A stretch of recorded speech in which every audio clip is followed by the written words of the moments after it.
So good morning guys. तो चलिए start करते हैं आज के यानी कि 29 मार्च के इंपॉर्टेंट करंट अफेयर्स को। आज की क्लास में बहुत सारे इंपॉर्टेंट प्रश्न हमको देखने को मिलेंगे, जिसमें सबसे इंपॉर्टेंट प्रश्न ये रहा आपके सामने। क्या पूछ रहा है प्रश्न कि अभी हाल ही में एबेल पुरस्कार 2025 से किसे सम्मानित किया गया? तो सही उत्तर हो जाएगा मसाकी काशिवारा को। अच्छा, पहले इस पुरस्कार के बारे में मैं आपको बता दूं। एबेल पुरस्कार ये नॉर्वे सरकार के द्वारा दिया जाता है, या आप यूं कह सकते हो हर साल नॉर्वे के जो राजा हैं उनके द्वारा ये प्रदान किया जाता है। और इसका जो नाम है वो नॉर्वेजियन गणितज्ञ रहे थे नील्स हेनरिक एबेल, उन्हीं के नाम पे इसका नाम एबेल पुरस्कार रखा गया है।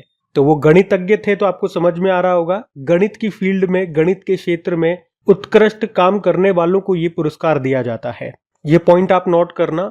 डायरेक्ट ऐसा का ऐसा प्रश्न उठ के आता है एक बार एग्जाम में कि एबेल पुरस्कार किस क्षेत्र में दिया जाता है? गणित के क्षेत्र में। इसकी वजह से स्थापना हुई थी सन 2002 में। पहली बार ये दिया गया था 2003 में। अगर आप पूछो पहली बार किसे दिया गया था, तो वो भी मैं आपको बता दूं, जीन पियरे सिर्रे को दिया गया था। वो फ्रांस के थे।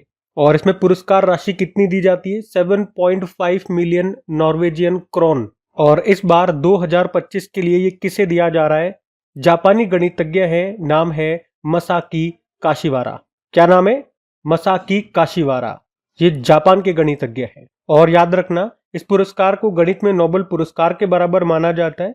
अच्छा, आपके मन में आएगा क्या कभी किसी भारतीय को ये पुरस्कार मिल चुका है? तो एक बार मिल चुका है, मात्र एक बार।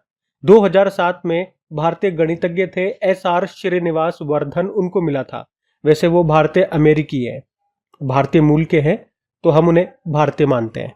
और एक बार एग्जाम में इस तरह का प्रश्न आया था कि वो कौन सा अवार्ड है जो नॉर्वे के राजा के द्वारा दिया जाता है, उसे मैथ के नोबेल प्राइज के रूप में जानते हैं। यह प्रश्न देख सकते हो, UPSSC में पूछा गया था।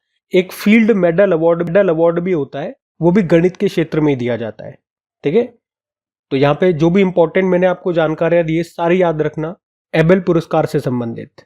अब कुछ और इंपॉर्टेंट अवार्ड्स मैं आपको रिवाइज करवा देता हूँ। ये जो मैं आपको रिवाइज करा रहा हूँ, ये सारे 2025 के इंपॉर्टेंट अवार्ड्स हैं। जैसे कि अभी महाराष्ट्र भूषण पुरस्कार दिया गया रामवी सुतार को। 2025 में जो स्टॉकहोम जल पुरस्कार दिया गया गुंटर ब्लॉशेल को दिया गया, वियना से हैं। यूके के हाउस ऑफ कॉमन्स में किसे लाइफ टाइम अचीवमेंट अवार्ड से सम्मानित किया गया? चिरंजीवी को। और अभी 59 नंबर का ज्ञानपीठ पुरस्कार मिला था 2024 के लिए विनोद कुमार शुक्ल को, हिंदी लेखक है छत्तीसगढ़ से। संगीत कलानिधि पुरस्कार 2025 मिला RK श्री राम कुमार को, वायलिन वादक है। और नृत्य कला निधि पुरस्कार मिला उर्मिला सत्यनारायण को, भारतनाट्यम से उनका संबंध है। Forward faster sustainability award 2025 NTPC को मिला। साहित्य अकादमी पुरस्कार 2024 दिया गया था हिंदी भाषा का गगन गिल को, मैं आई अंग्रेजी का स्टरिन किर्रे को मिला स्पिरिट नाइट्स के लिए। ठीक है, तो सब ध्यान में रखना। अगला प्रश्न देखते हैं। फिर अगले प्रश्न में पूछ रहे कि अभी मार्च 2025 में त्रिसेवा अभ्यास है, नाम है प्रचंड प्रहार, इसका आयोजन कहाँ पे किया गया? तो आंसर होगा अरुणाचल प्रदेश में। तो ये त्रिसेवा अभ्यास है, ट्राई सर्वे एक्सरसाइज है। ट्राई सर्विस मतलब जिसमें हमारी तीनों सेनाएं हिस्सा लेती है, जल सेना, थल सेना और वायु सेना। और इसका नाम प्रचंड प्रहार है। और इसका आयोजन अभी 25 से लेकर 27 मार्च तक हुआ। कहाँ पर हुआ? अरुणाचल प्रदेश में हुआ। इस अभ्यास में हमारी सेना के जवानों ने उच्च ऊंचाई वाले हिमालयी क्षेत्र में संयुक्त रूप से युद्ध लड़ने की क्षमता का परीक्षण किया। और इस अभ्यास की मेजबानी की भारतीय सेना की कोलकाता स्थित पूर्वी कमान ने। इसी तरह से आपको याद दिलाऊं, अभी फरवरी में ही त्रिसेवा अभ्यास डेजर्ट हंट भी हुआ था राजस्थान के जोधपुर में। और पिछले साल नवंबर के महीने में हुआ था त्रिसेवा अभ्यास। और इसी तरह से पिछले साल नवंबर के महीने में भी एक त्रिसेवा अभ्यास हुआ था पूर्वी प्रहार, पूर्वी भारत में भारत चीन सीमा पर उसका आयोजन हुआ था। और अभी ये प्रचंड प्रहार के बारे में हमने पढ़ा। ठीक है, चलो इसी तरह से 2025 में हम देख लेते हैं। एक बार मैं आपको रिवाइज करवा देता हूं जो मिलिट्री एक्सरसाइज के बारे में हमने पढ़ा है करंट अफेयर्स में। देखो फिर, तो एक एक्सरसाइज हमने पढ़ा था डेविल स्ट्राइक, भारतीय सेना वायु सेना के बीच में हुआ था। ला पेरोस अभ्यास आयोजन किया था फ्रांस ने, बहुपक्षीय अभ्यास है, मतलब बहुत सारे देश हिस्सा लेते हैं, भारत ने भी लिया। कहाँ पे हुआ था? मलक्का, सुंडा, लोम्बेक, जल डमरू मध्य यानी कि स्ट्रेट में। एक्यूवेरिन अभ्यास भारत मालदीव के बीच में हुआ, मालदीव में। ट्रोपेक अभ्यास भारतीय सेना, वायु सेना और तटरक्षक बल के बीच में हुआ, हिंद महासागर में। साइक्लोन अभ्यास भारत इजिप्ट के बीच में हुआ, राजस्थान में। विंग्ड राइडर अभ्यास ये भारतीय सेना वायु सेना के बीच में हुआ, पूर्वी कमान में।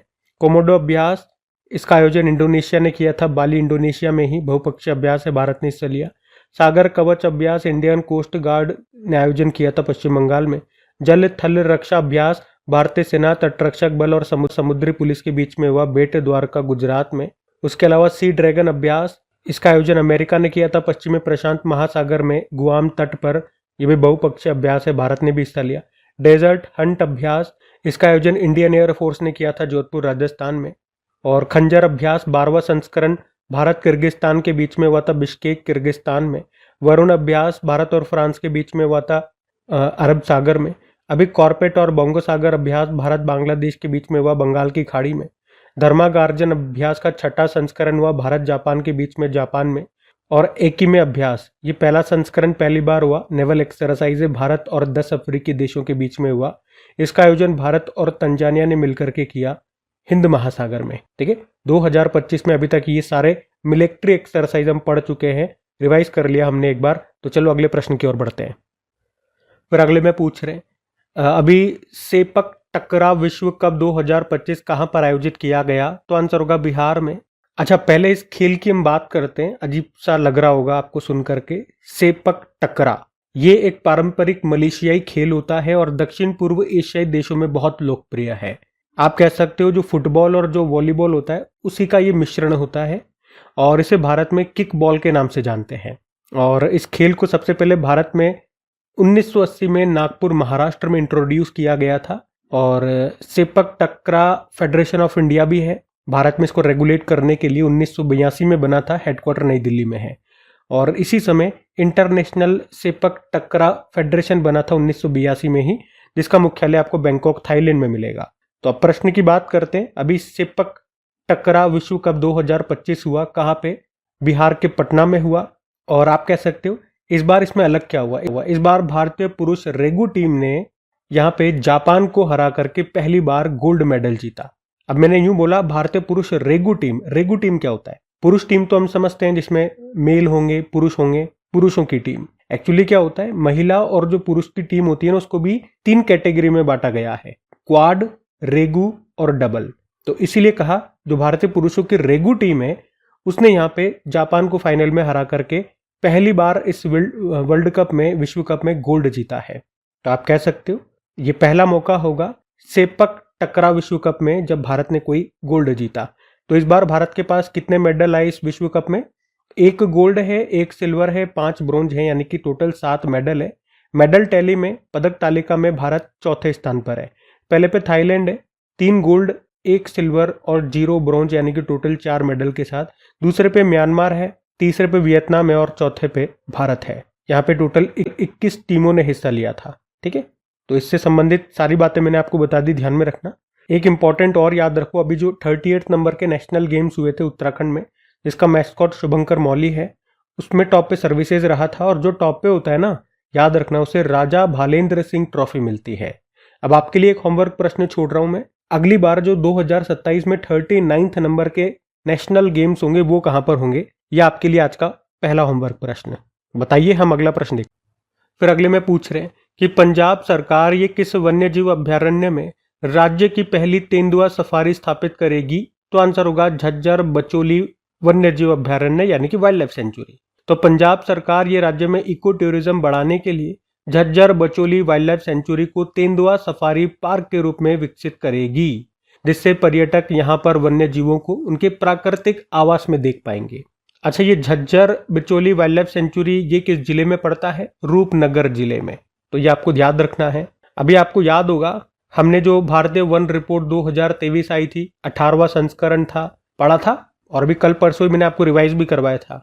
तो उस रिपोर्ट के अनुसार पंजाब में कितना प्रतिशत वन क्षेत्र है? पूरे भारत का देखोगे तो 3.67% वन क्षेत्र पंजाब में आपको मिलेगा। टोटल कितना है? 21.76%। और ये एक तेंदुआ सफारी है जो कि पंजाब राज्य की पहली तेंदुआ सफारी होगी। तेंदुओं से भी एक रिपोर्ट आई थी कुछ समय पहले, उसमें बताया गया था कि भारत में कितने तेंदुए हैं, लेपर्ड हैं, तो 13,874 है, जिसमें सबसे ज्यादा मध्य प्रदेश में है 3,907।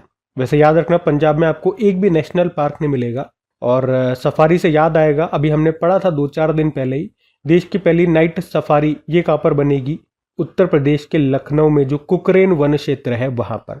वैसे बात यहाँ पे पंजाब की हो रही है तो आपको ले चलते हैं पंजाब। ये रहा मैप में पंजाब। देखो पंजाब की कैपिटल चंडीगढ़ हो गई है, मुख्यमंत्री है भगवंत मान और गवर्नर कौन है, गुलाब चंद कटारिया है। कुछ करंट अफेयर्स भी मैं आपको रिवाइज कर रहा हूँ। तो एक तेकबीर सिंह, ये बच्चे हैं पंजाब के, उम्र है 5 साल।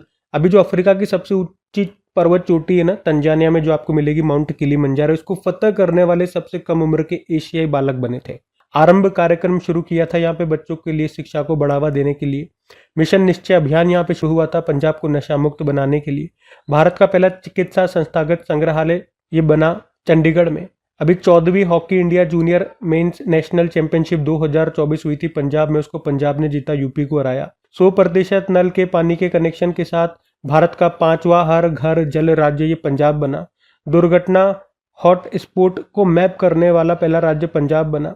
मातृ मृत्यु दर को कम करने के लिए सर्जन मोबाइल ऐप को लॉन्च किया था पंजाब ने। सी कोहोर्ट 3.0 लॉन्च हुआ था यहाँ पे, जिसका उद्देश्य है पंजाब में वुमेन्स स्टार्टअप इकोसिस्टम को बढ़ावा देना। पंजाब सरकार ने अभी महिलाओं और बच्चों को हिंसा से बचाने के लिए प्रोजेक्ट हिफाजत भी शुरू किया। होला मोहल्ला त्योहार भी यहाँ मनाया गया। और अभी सांकेतिक भाषा में कार्यवाही प्रसारित करने वाली भारत की पहली विधानसभा ये पंजाब की बनी थी। तो पंजाब से ये सारे करंट अफेयर्स इंपॉर्टेंट है, ध्यान में रखना। अगला प्रश्न देखते हैं। फिर अगले प्रश्न में पूछ रहे हैं कि अभी हाल ही में पहली बार सार्वभौमिक स्वीकृति दिवस ये कब मनाया गया, तो आंसर हो जाएगा 28 मार्च को। तो 2023 से हर साल 28 मार्च को यूनिवर्सल एक्सेप्टेंस डे के रूप में मनाया जा रहा है। ये दिन बहुभाषीय और समावेशी इंटरनेट को बढ़ावा देने के लिए मनाया जाता है, जहां सभी वैलिड डोमेन नेम और ईमेल एड्रेस बिना रुकावट के काम करते हैं। पहली बार 2023 में मनाया गया था, इस बार तीसरी बार मना रहे हैं, तीसरा संस्करण है इस दिवस का। थीम भी है असंबद्ध को जोड़ना, विकसित भारत के लिए बहुभाषी इंटरनेट का निर्माण करना। इसी तरह से एक सार्वभौमिक स्वास्थ्य कवरेज दिवस भी आपको याद आएगा, यूनिवर्सल हेल्थ कवरेज डे, वो 12 दिसंबर को होता है।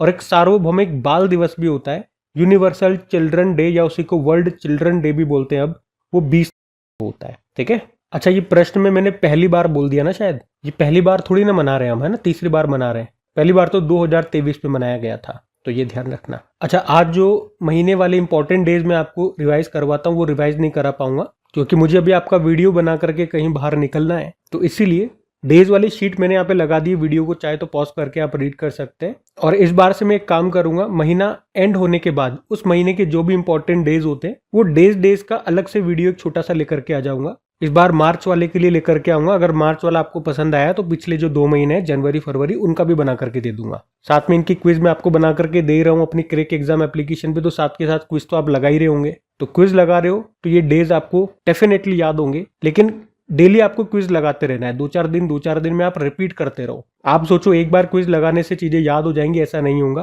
प्रैक्टिस में आपको रखना होगा। प्रैक्टिस कब तक, जब तक कि आप सफलता हासिल ना कर लो। बाकी चलो अभी अगले प्रश्न की ओर पढ़ते हैं। फिर अगले में पूछ रहे कि दुनिया में सबसे ज्यादा दूध उत्पादक देश ये कौन सा बन गया है, तो आंसर हो जाएगा भारत। तो हमारे जो पशुपालन मंत्री हैं राजीव रंजन सिंह, अभी उन्होंने ही बताया है कि भारत 239 मिलियन मैट्रिक टन दूध उत्पादन के साथ दुनिया का शीर्ष दूध उत्पादक देश बन गया है। और भारत ने अगले 5 सालों में 300 मिलियन मैट्रिक टन दूध उत्पादन का लक्ष्य भी रखा है। भारत में प्रति व्यक्ति दूध की खपत ये कितनी है, 471 ग्राम है।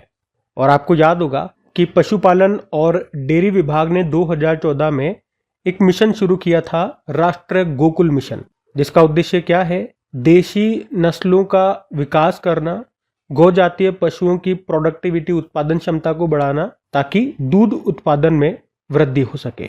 तो दूध उत्पादन में बात करेंगे तो भारत पहले स्थान पर है। अच्छा, इसी तरह से अगर मैं आपसे पूछूं कि हथियार आयात करने में, सिप्री की रिपोर्ट क्या आई थी उसमें बताया था कि हथियारों को, वेपन्स को इंपोर्ट करने के मामले में भारत दुनिया में दूसरे स्थान पर है। पहले स्थान पर यूक्रेन, और सबसे ज्यादा इंपोर्ट खरीद हम किससे रहे हैं, हथियार रशिया से खरीद रहे हैं। वैसे दुनिया में सबसे ज्यादा हथियार बेचने वाला देश अमेरिका है, लेकिन हम सबसे ज्यादा रशिया से खरीद रहे हैं। और उसी तरह से स्टील प्रोडक्शन में भारत दूसरे स्थान पर है, टॉप पर चाइना है। और मेट्रो रेल नेटवर्क की भी अभी रिपोर्ट आई थी, उसमें हमने पढ़ा था मेट्रो रेल नेटवर्क के मामले में भारत तीसरे स्थान पर है। पहले पे चाइना, फिर अमेरिका, फिर भारत। लेकिन सड़क नेटवर्क में अगर आप पूछोगे तो भारत दूसरे स्थान पर है, पहले पे अमेरिका है। ठीक है, ये भी कुछ करंट अफेयर्स के इसी तरह के संबंधित प्रश्न थे तो मैंने आपको लगातार रिवाइज करा दिए, ध्यान में रखना। अगला प्रश्न देखते हैं।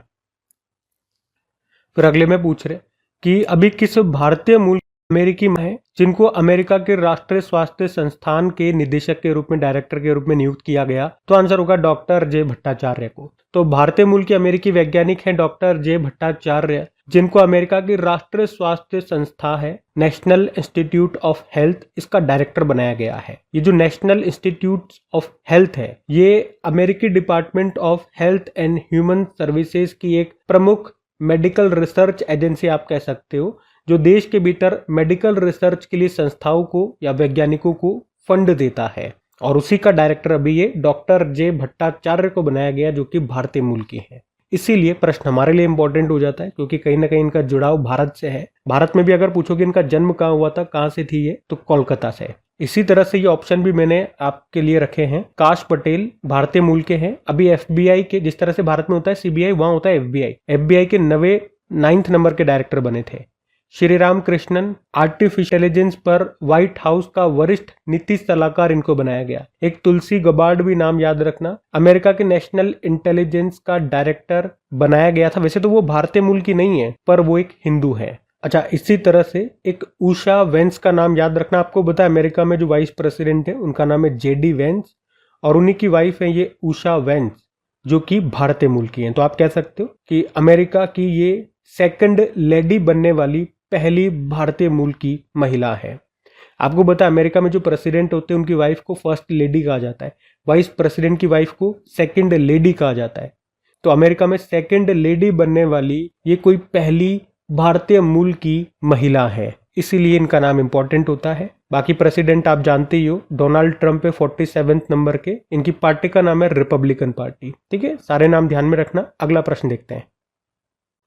फिर अगले में पूछ रहे हैं कि अभी हाल ही में चर्चा में रही सहकारी आधारित सेवा, सहकार का संबंध किससे है? तो आंसर होगा टैक्सी सेवा से। तो अभी केंद्र सरकार ने बाइक, कैब और ऑटो की सवारी उपलब्ध कराने के उद्देश्य से सहकारी आधारित परिवहन सेवा को शुरू करने की घोषणा की है, जिसका नाम होगा सहकार टैक्सी। तो इस पहल का उद्देश्य क्या होगा? ड्राइवरों के लिए प्रत्यक्ष कमाई का मॉडल पेश करना, क्योंकि अभी जो ड्राइवर कमाते हैं उसका कुछ परसेंट उनको ओला को, उबर को या रैपिडो जैसी जो बड़ी बड़ी कंपनियां हैं उनको देना होता है, क्योंकि वो उनसे जुड़ी होती है। एक तरह से बिचौलिए हैं ये। तो इन बिचौलियों को हटा देंगे तो पूरा का पूरा फायदा किसको जाएगा? ड्राइवरों को जाएगा। ऐसा कहा है अभी हमारे सहकारिता मंत्री अमित शाह ने। तो जब ये केंद्र सरकार सहकार टैक्सी को अभी लॉन्च नहीं किया, करने वाली है बोल रहे हैं, जब इसे लॉन्च कर देंगे तो ड्राइवरों को इसके साथ पंजीकरण, रजिस्ट्रेशन करना होगा और इस तरह से वो इससे जुड़ पाएंगे। अच्छा, वैसे मैं आपको एक्स्ट्रा नॉलेज पे पहले ही दे दूं कि भारत में 2 राज्य ऐसे हैं, पश्चिम बंगाल और केरल, जहां पे पहले से ही सरकारी टैक्सी सेवा मौजूद है। पश्चिम बंगाल में उसका नाम है यात्री साथी और केरल में केरल सवारी के नाम से है। लेकिन केरल में इसका कम इस्तेमाल हो रहा था तो इसे बंद कर दिया गया। और टैक्सी से आपको याद आएगा, दुनिया की पहली एयर टैक्सी सेवा कहाँ पे शुरू हुई थी? दुबई में। ये पिछले साल की बात है, 2024 में वर्ल्ड गवर्नमेंट समिट जब हुआ था उसी दौरान ये हमने पढ़ा था। और अभी भारत की पहली इलेक्ट्रिक फ्लाइंग टैक्सी ये कौन बना रहा है? सरला कंपनी है बंगलुरु की, वो बना रही है और इसका नाम होगा शून्य। अच्छा, कल भी एक तरह का हमने प्रश्न पढ़ा था, जो हमारे सहकारिता मंत्री हैं, कौन? अमित शाह। उन्होंने कहा कि देश का पहला त्रिभुवन सहकारी विश्वविद्यालय ये कहाँ पे बनेगा, कहाँ पे स्थापित होगा? तो याद रखना आनंद, गुजरात में। ठीक है, तो ध्यान रखना। अगला प्रश्न देखते हैं।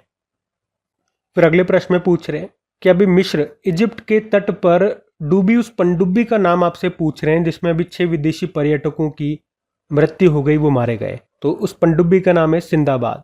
एक्चुअली में अभी मिस्र यानी कि इजिप्ट के करीब लाल सागर में एक टूरिस्ट पनडुब्बी थी, सबमरीन थी, वो डूब गई और उसमें 6 पर्यटकों की मृत्यु हो गई। सबमरीन का नाम सिंदाबाद था। एक्चुअली में मिस्र के हर्गहाड़ा रिसोर्ट के पास यह हादसा हुआ है। और आप कह सकते हो पनडुब्बी का यूं डूबना मिस्र के लिए एक तरह का झटका है, क्योंकि पर्यटन, टूरिज्म मिस्र के लिए विदेशी मुद्रा कमाने का एक प्रमुख सोर्स है। ये जो सिंदाबाद पनडुब्बी है, ऐसा कहा जा रहा है ये समुद्र में 20 से लेकर 25 मीटर की गहराई तक उतरने में सक्षम थी और करीब 40 मिनट तक पानी के अंदर रह सकती थी। लेकिन हुआ क्या होगा, ये चट्टान से टकरा गई और जिस कारण से अंदर पानी भर गया और वो डूब गई। इसी तरह का एक हादसा आपको याद होगा पनडुब्बी वाला 2023 में हुआ था, जब कुछ लोग टाइटैनिक का मलबा देखने के लिए समुद्र के अंदर गए थे तो उनकी पनडुब्बी डूब गई थी, वो खुद मलबा बन गए थे। उनकी पनडुब्बी का नाम था टाइटन, याद होगा आपको। अच्छा, ये हादसा लाल सागर में हुआ।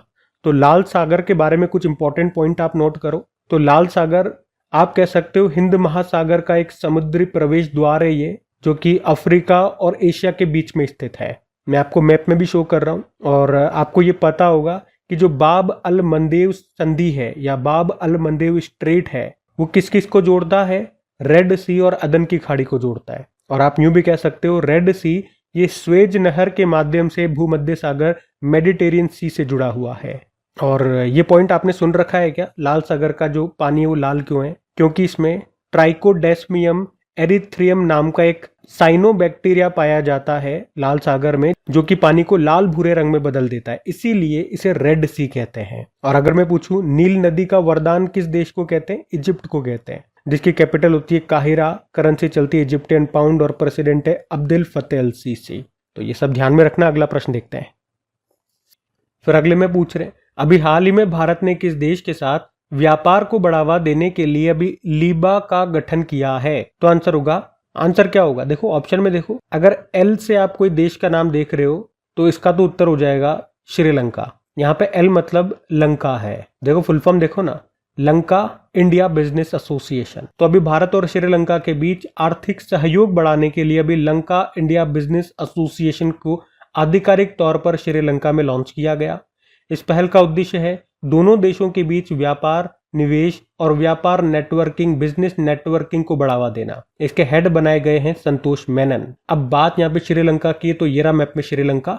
देखो श्रीलंका की आपको दो कैपिटल देखने को मिलेगी। कमर्शियल कैपिटल कोलंबो है, एडमिनिस्ट्रेटिव कैपिटल है श्री जयवर्धनेपुरम कोट्टे, करेंसी है श्रीलंकन रुपी, प्रेसिडेंट है अनुराग कुमार दिसानायके और प्रधानमंत्री हैं हरिनी अमरसूर्या। भारत और श्रीलंका के बीच में एक स्ट्रेट भी है, जलडमरू मध्य, पाक स्ट्रेट जिसको हम कहते हैं। और भारत श्रीलंका के बीच में मैत्री शक्ति अभ्यास होता है, स्लाइनेक्स अभ्यास होता है, दोस्ती एक्सरसाइज भी होता है, लेकिन इसमें भारत श्रीलंका के साथ मालदीव भी होता है। तो ये सारी बातें ध्यान में रखना। बाकी ये थी आज की हमारी करंट अफेयर्स की क्लास। तो सबसे पहले कमेंट करके जरूर बताइएगा आपको सेशन कैसा लगा। अगर आप में से कोई स्टूडेंट पहली बार हमसे जुड़ रहे हैं तो अपने बारे में बताइएगा, ताकि हमारे कुछ इंपॉर्टेंट वीडियोज है उनका लिंक भी मैं आपको प्रोवाइड करा दूंगा, अगर मुझे पता लगेगा कि आप पहली बार हमसे जुड़ रहे हैं तो। क्योंकि आप नए स्टूडेंट्स हो तो आपको पता नहीं होगा, तो वो लिंक में दे दूंगा, वो वीडियो जरूर से देख लेना, आपके एग्जाम में हेल्पफुल साबित होंगे। बाकी सेशन अच्छा लगे, मेहनत पसंद आए तो प्लीज वीडियोस को सपोर्ट जरूर करना अपने दोस्तों के साथ में, स्टडी ग्रुप में से शेयर करके। आप सपोर्ट करोगे, शेयर करोगे, मुझे भी अच्छा लगेगा। इसकी जो डेली पीडीएफ होती है, जो डिटेल्ड पीडीएफ होती है, मैं आपको फ्री में अवेलेबल कराता हूँ कहाँ पे? अपनी क्रैक एग्जाम एप्लीकेशन पे। और इतना ही नहीं, इसकी प्रैक्टिस करने के लिए फ्री आपको टेस्ट देता हूँ। जैसे अभी हमने थ्योरी पढ़ लिया, थ्योरी मैंने आपको पढ़ा दिया सारी चीजें। अब थ्योरी पढ़ने के बाद क्या होता है, स्टूडेंट का टेस्ट लिया जाता है कि भैया अभी जो आपने पढ़ा है उसमें से कितनी चीजें आपको याद है, टेस्ट लगाओ। तो वो टेस्ट आपको मिलेगा क्रैक एग्जाम एप्लीकेशन पे। डेली का टेस्ट, मंथली, वीकली और टॉपिक वाइज हर तरह के टेस्ट क्विजेज वहां पे अवेलेबल है, सब कुछ फ्री में है। जाओ और कितनी प्रैक्टिस आप कर सकते हो वो आपके ऊपर है। मैंने तो आपको हर तरह की चीज जो मुझसे पॉसिबल है वो मैंने आपको बना करके दिया। अब उसका कौन कितना फायदा उठा रहा है वो डिपेंड करता है स्टूडेंट टू स्टूडेंट। तो एप्लीकेशन आपको लिंक डिस्क्रिप्शन में मिल जाएगा उसका, या गूगल प्ले स्टोर से डायरेक्ट डाउनलोड कर लेना। अभी हम कल के करंट अफेयर्स का क्विक रिवीजन कर लेते हैं और सेशन एंड करते हैं। तो कल पहला प्रश्न पूछा था, खेलो इंडिया पैरा गेम्स 2025 में टॉप पे रहा कौन? हरियाणा। किस राज्य सरकार ने नागरिक सेवाओं के लिए एआई चैटबॉट सारथी को लॉन्च किया? हरियाणा।